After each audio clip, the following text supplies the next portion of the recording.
یہاں پہ کوئی یہ نہیں کہہ سکتا ہے کہ یہ مسئلہ ہمارے اختیار میں نہیں ہے، لیکن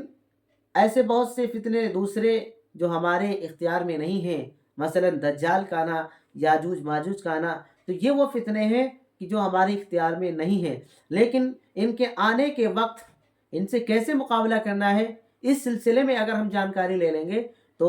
اس وقت بالفرض اگر ہم موجود ہوئے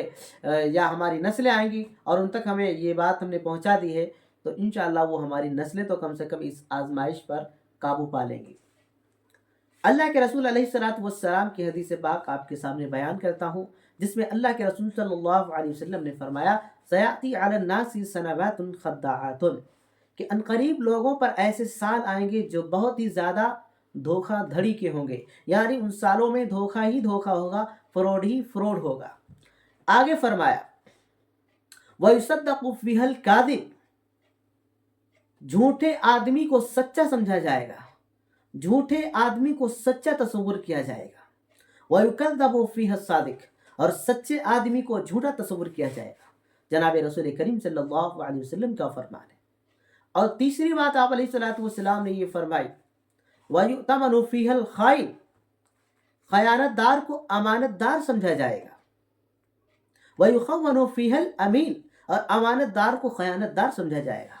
یہ تین باتیں بڑی امپورٹنٹ ہیں، اور اگر آج کے حالات کے آئینے میں اگر ہم دیکھیں تو یقیناً یہ تینوں کی تینوں باتیں ہمیں صاف صاف نظر آ رہی ہیں۔ ناظرین، پہلی بات آپ علیہ الصلوۃ والسلام نے فرمائی کہ عنقریب لوگوں پر ایسے زمانے آئیں گے جن میں بہت ہی زیادہ فتنے ہوں گے، ایسے بہت سے سال آئیں گے جن میں بہت ہی زیادہ دھوکہ دھڑی ہوگی، بہت ہی زیادہ فراڈ ہوگا۔ چنانچہ آج کے حالات ہم دیکھتے ہیں تو بالکل آپ علیہ الصلوۃ والسلام کی یہ بات بالکل صادق ہوتی ہے کہ آج ہر سوسائٹی کے اندر دھوکہ پایا جاتا ہے۔ یہ جو لفظ خداعات ہے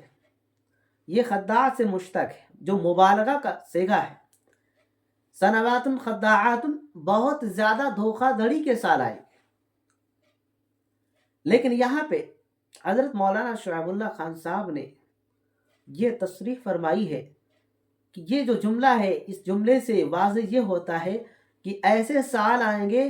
کہ جن میں لوگ بہت زیادہ دھوکہ دھڑی کریں گے، بہت زیادہ دھوکے باز بن جائیں گے، بہت زیادہ فراڈ کریں گے۔ ایسے لوگ ہو جائیں گے کہ اس وقت کیا حق ہے کیا باطل ہے، کیا سچ ہے کیا جھوٹ ہے، اس بات میں امتیاز نہیں کیا جا سکے گا۔ کون دھوکے باز ہے کون سچا ہے، اس بات کا امتیاز نہیں کیا جا سکے گا۔ تو ظاہر سی بات ہے کہ آدمی جو ہے اس وقت جو ہے دھوکے باز کو اچھا سمجھے گا اور اچھے کو دھوکہ باز سمجھے گا۔ چنانچہ بعین ہی یہ حالات ہم دیکھ رہے ہیں۔ دوسری جگہ دوسری بات کیا فرمائی اللہ کے رسول صلی اللہ علیہ وسلم نے کہ سچے کو جھوٹا کہا جائے گا اور جھوٹے کو سچا کہا جائے گا۔ چنانچہ یہ حالات بھی ہمارے آنکھوں کے سامنے گزر رہے ہیں، ان حالات کا بھی ہم مشاہدہ کر رہے ہیں۔ ہر پولیٹکس میں یا کسی بھی آپ فیلڈ میں جائیں گے، ہر جگہ آپ کو ایسے لوگ اور ایسا نظام ملے گا جہاں پہ سچائی کو جھوٹ ثابت کیا جاتا ہے اور جھوٹ کو سچائی بنا کے ثابت کیا جاتا ہے۔ منٹوں میں جھوٹا آدمی سچا بن جاتا ہے، اور اس کی بہت ہی زبردست مثال جو آج ہماری آنکھوں کے سامنے گزر رہی ہے وہ یہ ہے کہ فلسطین اور اسرائیل یہ مسئلہ اٹھا کے آپ دیکھیے، فلسطین کو اسرائیل کو دیکھیے کہ اسرائیل کی ساری دہشت گردیاں دنیا ان کو جو ہے ایک طریقے سے مظلوم کی نظر سے دیکھ رہی ہے، یعنی وہ کچھ بھی کریں وہ دہشت گردی نہیں ہے۔ اور اس کے برعکس فلسطین پر جو ظلم ہو رہا ہے، ان پر جو ظلم ڈھائے گئے جو ڈھائے جا رہے ہیں، دنیا کو یہ نظر نہیں آ رہا ہے، دنیا کو یہ جھوٹ نظر آ رہا ہے، دنیا اس کو تسلیم نہیں کر رہی، بلکہ ظالم کو مظلوم سمجھا جا رہا ہے اور مظلوم کو ظالم سمجھا جا رہا ہے۔ اس کے دوسرے اپوزٹ سمجھ لیجیے، دوسری مثال ایک اور یہ سمجھ لیجیے، امریکہ اور طالبان کو سمجھ لیجیے۔ افغانستان، امریکہ نے طالبان پہ کتنے ظلم ڈھائے، ان لوگوں پر کتنے ظلم ڈھائے، ایک ایک لمحے پر ان کا جینا حرام کیا، لیکن دنیا کی تصویر میں کیا دکھایا جاتا ہے امریکہ بہت ہی صوفی، بہت ہی اچھا، بہت ہی کریٹو اور بہت ہی ایک طریقے سے مہذب کنٹری ہے، پیار الفت سے بھرا ہوا، جبکہ دنیا جانتی ہے کہ دہشت گردی کا اڈا امریکہ ہے، ساری دہشت گردی امریکہ کے دروازے سے ہو کر کے جاتی ہے، لیکن پھر بھی امریکہ کو لوگ مہذب تصویر بنا کے پیش کرتے ہیں، اور جو بیچارے مظلوم ہیں، محقور ہیں، ان کو دنیا دہشت گرد بنا کے پیش کرتی ہے۔ چنانچہ یہ بالکل عین مطابق آپ علیہ الصلوۃ والسلام کے اس حدیث کے جملے پہ صادق آ رہا ہے۔ اس کے علاوہ اور بہت سارے مواقع ہیں، عدالتوں میں دیکھ لیجئے یا دوسری سوسائٹی میں جائیے، بلکہ کم و بیش ہر جگہ یہ نظام بنا جا رہا ہے، سچائی کو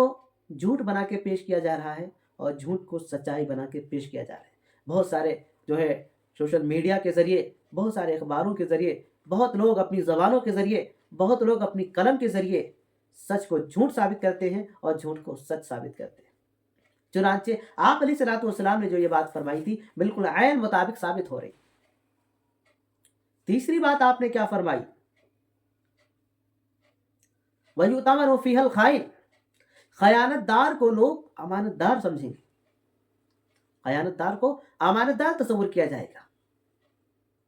وَيُخَوَّنُ فِيهَا الْأَمِينُ، اور امانت دار کو خیانت دار تصور کیا جائے گا۔ چنانچہ یہ تصویر بھی ہمارے سامنے نظر آئے، کتنے خیانت دار جو معاشرے میں امانت داروں کے نام سے جانے جاتے ہیں، کتنے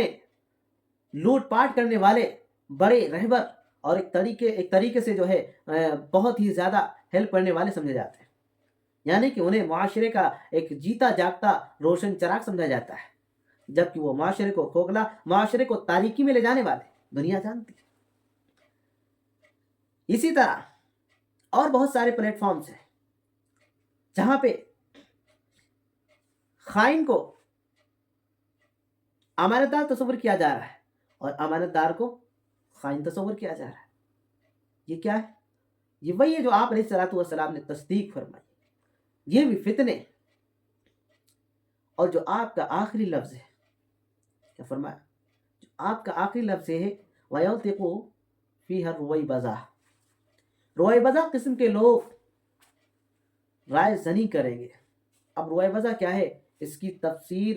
اس کی وضاحت خود صحابہ کرام رضی اللہ تعالی علیہم اجمعین نے پوچھی۔ قیل ومن رویبضہ، اے اللہ کے رسول رویبضہ کیا چیز ہے؟ قال الرجل التافہ یتکلم فی امر العامہ، آپ علیہ السلام نے فرمایا وہ شخص جو بے قیمت ہے، نااہل ہے، اس کے باوجود لوگوں کے اہم معاملات میں رائے زنی کرے، وہ رویبضہ کہلاتا ہے۔ چنانچہ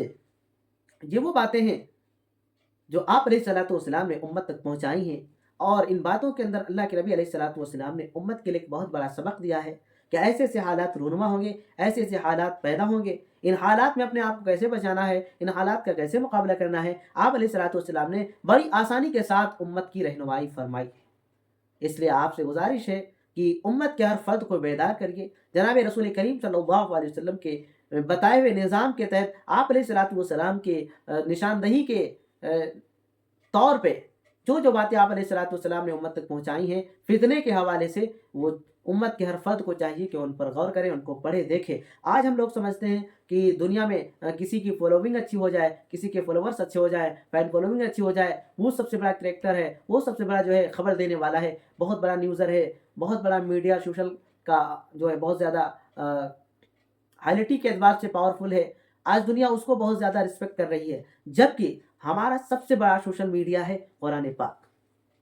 سب سے بڑا سوشل میڈیا ہمارا قرآن پاک ہے۔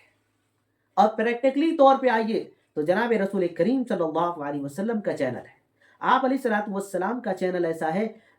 جس چینل میں بالکل صادق اور بالکل ہونے والی باتیں پائی جاتی ہیں۔ آپ علیہ الصلوۃ والسلام کی زبان سے جو بات نکل گئی، پہاڑ تو اپنی جگہ سے ٹل سکتا ہے لیکن وہ چیز کبھی جھوٹی نہیں ہو سکتی۔